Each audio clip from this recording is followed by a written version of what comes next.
Good evening, Excellency, ladies and gentlemen. Welcome once again to Cambodia Global Dialogue. We are in year 2012, and most of you know that this is the year where Cambodia have the honor to chair the ASEAN.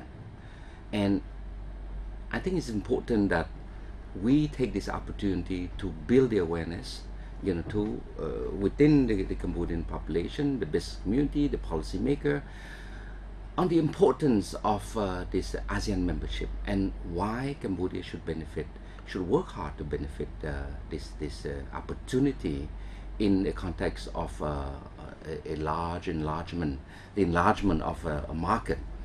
And I thought that it'd be very good to have for the next couple of months a good discussion on different aspects on Cambodia in ASEAN.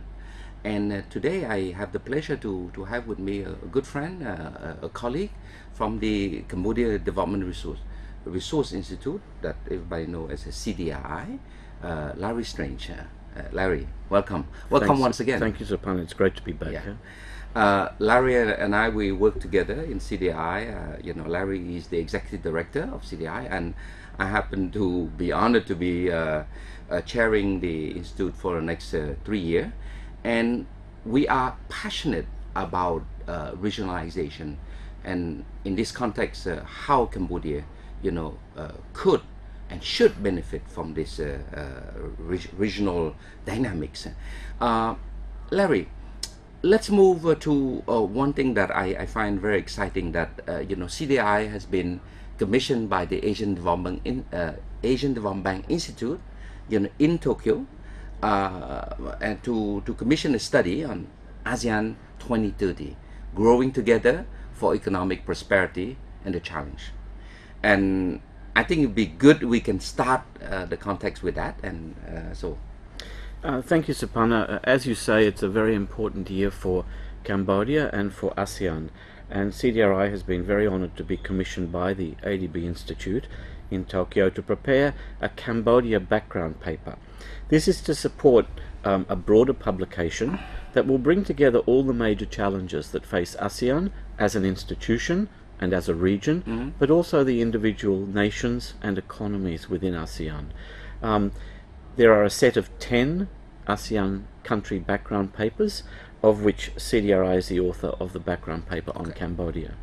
We were asked to do a very interesting thing in looking at the latest research and data that we have, talking with government agencies such as SNEC, consulting with other stakeholders to come up with an overview of what are Cambodia's major economic and development aspirations towards 2030, number one.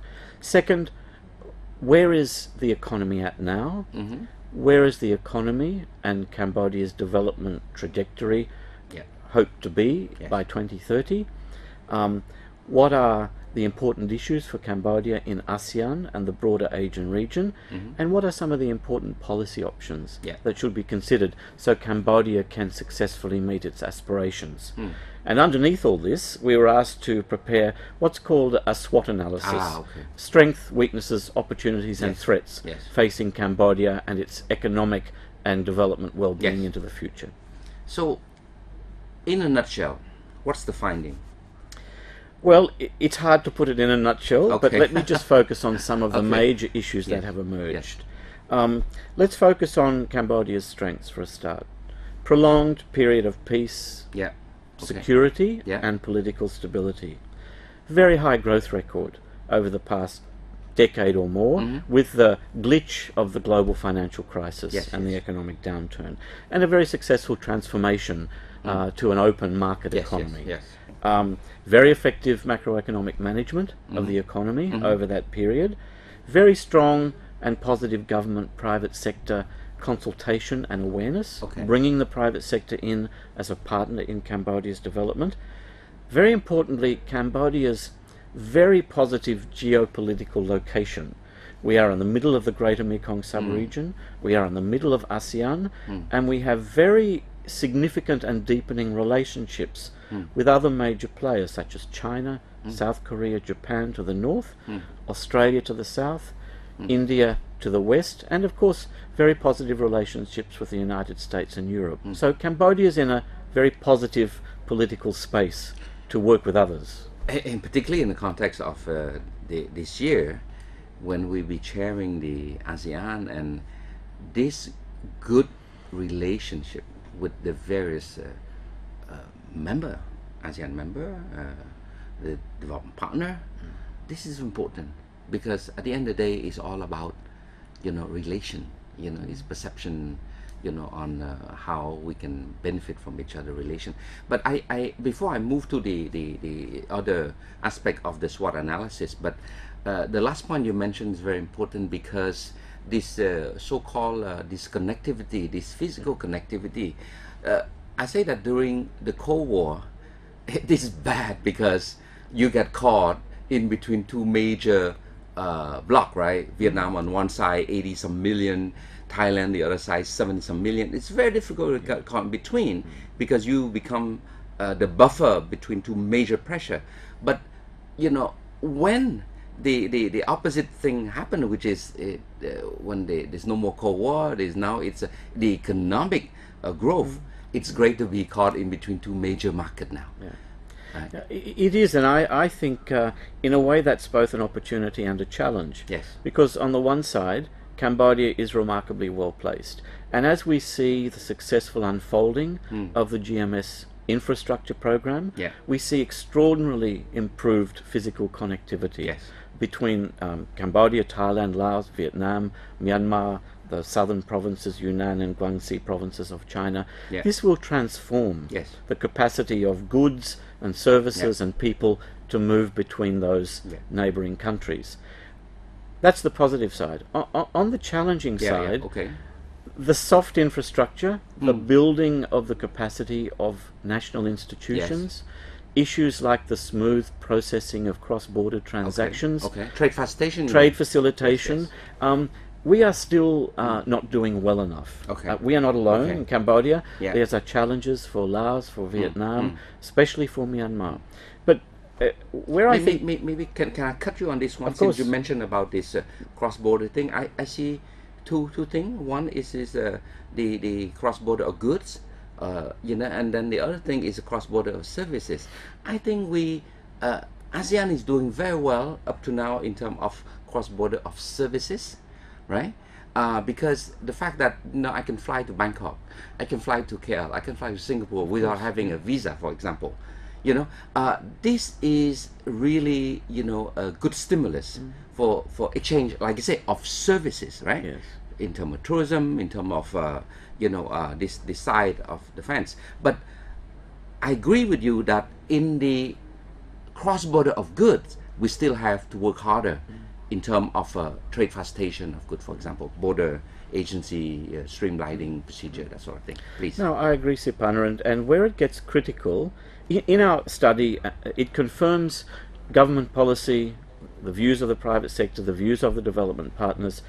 The critical imperative for Cambodia is sustained inclusive growth, but also economic diversification.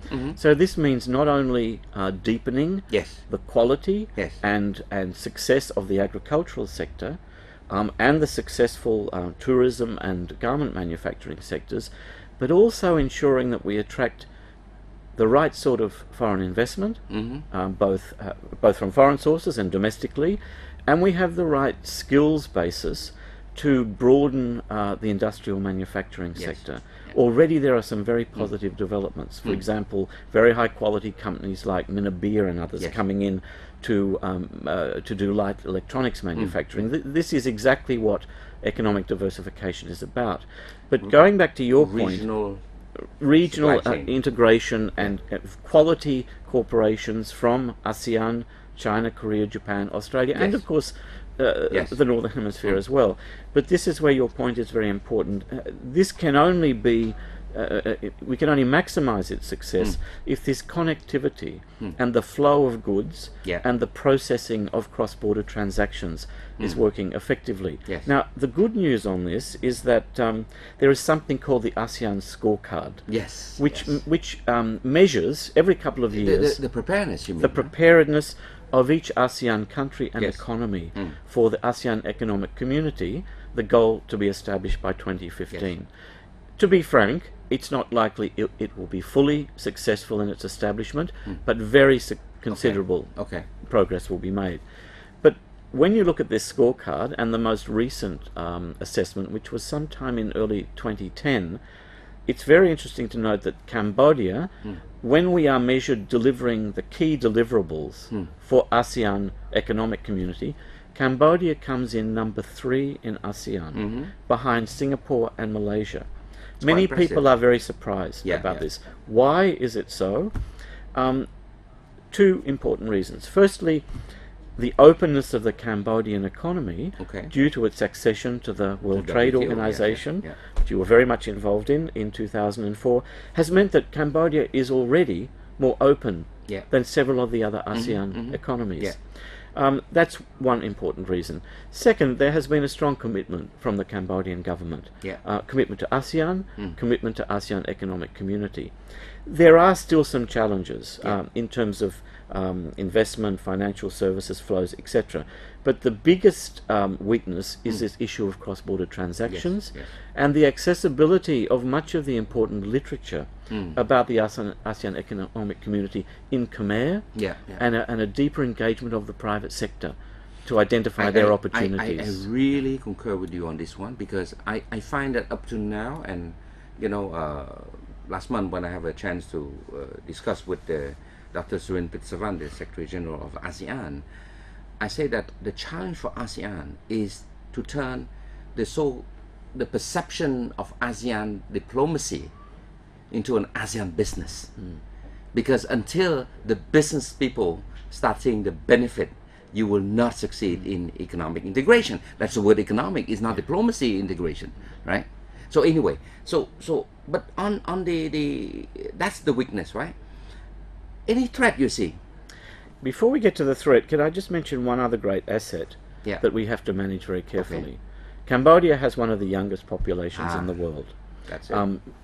You know, 60% under 30, 30% under 15.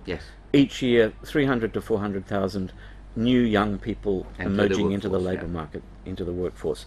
There is still a serious gap between the quality of the education and skills young people are bringing into the labour market and what the labour market really needs. Vocational training is an vocational education and training, but most importantly, it is not realistic to think that given the constraints on government expenditure, there can be much larger investments in TVET.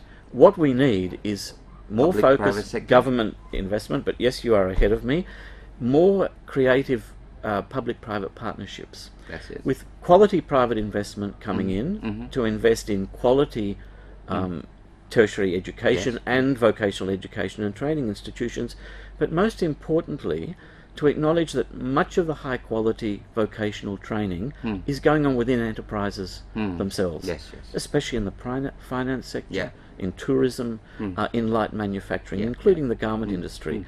The challenge is, and there is no easy answer to this, how do we bring the private sector into a closer relationship with government, with support from development partners, to design creative public-private partnerships where some of the skilling is done in enterprises, it's supported by institutional, generic skilling, but on-the-job training and remuneration, financial benefit while you are skilled. It's very challenging. It is challenging because, you know, as Cambodia eventually in the near future, maybe by 2020 or something, will move to be a low middle income country, the challenge is how not to be trapped in this so-called middle income trap, right? So in industrial policy, industrial development, at least semi-industrial development, have to take place, and this will not take place if we do not have, or at least a semi-skilled workforce. So this is it's fundamental. You consider this is a challenge, and we should seriously look into that. Look, if we go back to what our study shows, and other studies by government and other research institutions, if Cambodia can continue to achieve relatively high levels of growth, 7% or higher. Yes. It is very likely Cambodia will graduate from a least developed country to 2020? a lower middle income Yes. country by around 2020. If the growth can be higher because of strong achievement in yes. economic diversification, then that could happen sooner, and by 2030 we could even see a remarkable scenario where Cambodia Yes. becomes a middle income country. But this all depends on the quality of the skills in the labour market, the quality of foreign investment, and continued inclusive growth and competitiveness. Yeah. Larry, you mentioned the word inclusive growth. We're excited about the prospect of high growth to get Cambodia out of the least developed country status. But it's important that the word that you mentioned, inclusive growth, as wealth increase, we see also an increase of inequality. That's right. How do you see the challenge here on we can reduce this inequality? How do we tackle the SME, for example, building the capacity of young entrepreneurs so that they can be more active? Because I believe that at the end of the day, a country cannot succeed by just having 10 big companies. It has to be an amalgamation of small SME employing 5 people, 10 people, 20 people.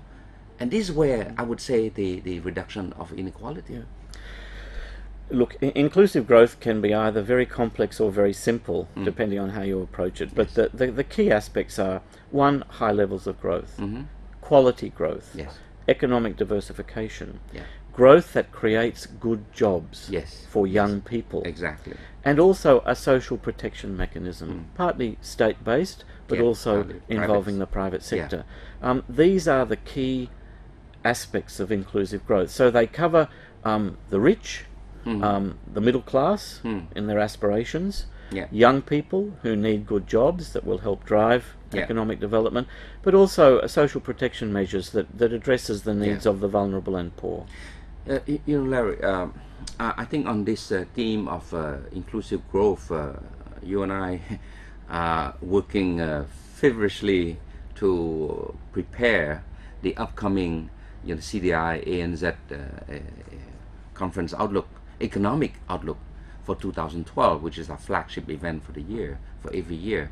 And His Excellency the Prime Minister has agreed to come and give a keynote opening remark. I look at this event where the theme is inclusive growth, but also ASEAN integration. The tool is a powerful sort of like vision statement. But I hope that we can raise the issue more on how do we make sure that the upcoming economic integration in 2015, where you have open border, free flow of goods and service, that we will not be on the bottom of the totem pole. And this is where inclusive growth matter, because if our vocational people, if our skilled people, end up going to work in other ASEAN country as a busboy or waiter, and the neighbor come to work as a food beverage manager, that's not the integration we want. Well, that's exactly right, and that's why inclusive growth and ASEAN integration are linked so closely in the theme of the 2012 Cambodia Outlook Conference, and the Prime Minister will address this issue. But that's why it's both an opportunity and a threat. Yes. Because the opportunity is clear, but the threat is, as you've described, but also with the smoother and easier flow of goods and people. Yes. There is a downside to this. Narcotics trafficking, the exploitation of migrant labour, terrorism. There's a whole range of things that have to be monitored very, very carefully. Regional security issues. I think that's one of the reasons why it's such an important role for Cambodia this year, because as I said earlier, Cambodia has much to gain from the success of ASEAN. The ASEAN Charter clearly commits ASEAN to bridging the development gap between the richer ASEAN states and the least developed countries of ASEAN, now Cambodia, Laos and Myanmar. And if I can just say on the issue of Myanmar, we've seen some cautiously promising signs of change and improved circumstances for Yes. Myanmar. Yes. It's very important that Cambodia acts as a support to those changes in Myanmar and helps bring Myanmar into a very positive relationship both in ASEAN and the broader Asian region and international community, because Myanmar will take its turn to chair ASEAN in 2014. Yeah, yeah. So I think this is a very good timing, because that relationship is in good shape too. You know, I can't help but to link this to the day when Cambodia was pioneering the WTO accession, and because we're the first LDC to enter the WTO, we've been asked by so many different countries who are in the process to enter, you know, to learn from us the lesson, you know, the good, the bad, the ugly of the accession process, you know. And I see now what you just mentioned is something similar. Cambodia chair, you know, this year, 2 years down the road, Myanmar chair. But Myanmar is very different than Cambodia. I would say Myanmar is, like you say, the word cautious, you know, opening its economy. They still have a lot of fear. But how can we sort of like allay this fear by sharing that, look, this is how you can do it. You know, we're no different than you. We're a least developed country. We're small. We're struggling. We're post-crisis. You know, you are slightly much more bigger than us, you know, in terms of economic and everything. But there are lessons to be learned.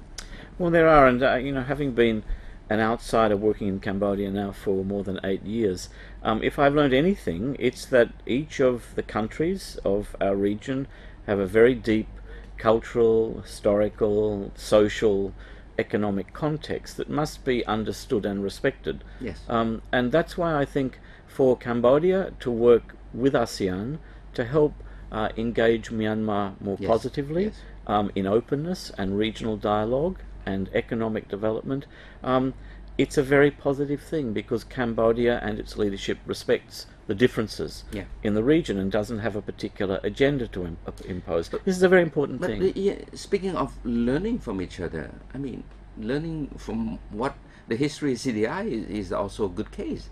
How in the post-crisis, Cambodia had the first CDRI 20 years ago, That's right, 21 yeah. years ago, right? From nothing.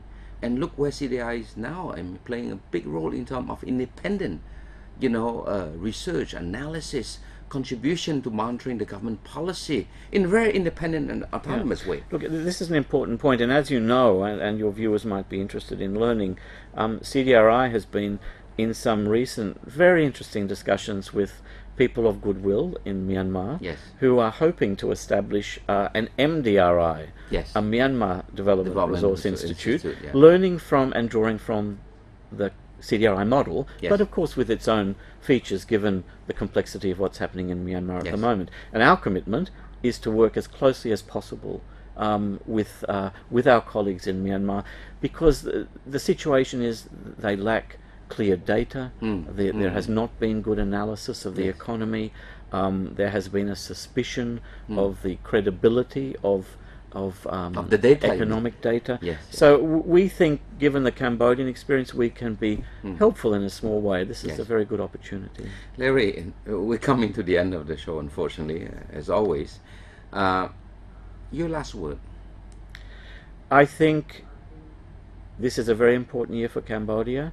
I think Cambodia and its political leadership are uniquely placed to make a contribution in taking ASEAN forward. The Prime Minister has already made a strong statement wanting to work with ASEAN colleagues in strengthening ASEAN as an institution, ensuring it's more effective in preventing conflict or tensions within ASEAN and with our neighbours, and giving it a stronger international voice. I think this is both a challenge but a very great opportunity for Cambodia.